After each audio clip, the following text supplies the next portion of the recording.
So this is a manual pickle fork. You'll need to determine.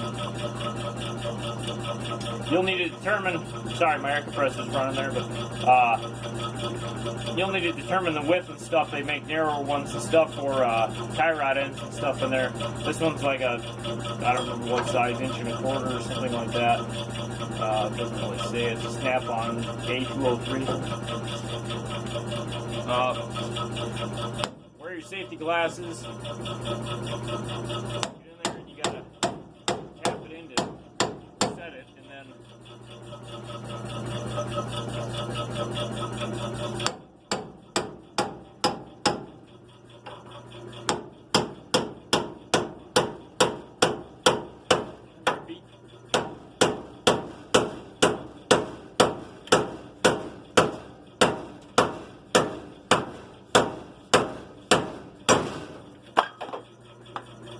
kind of like that.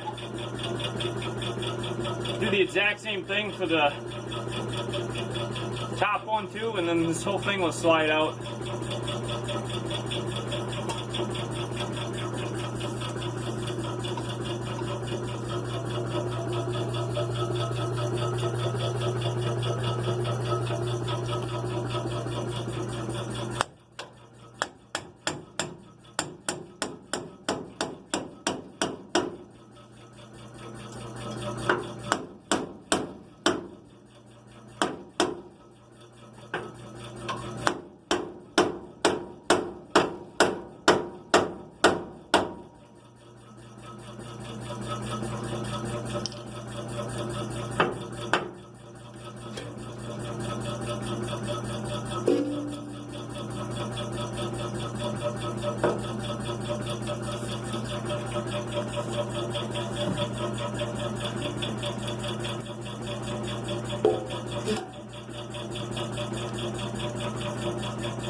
That one is in there a little harder.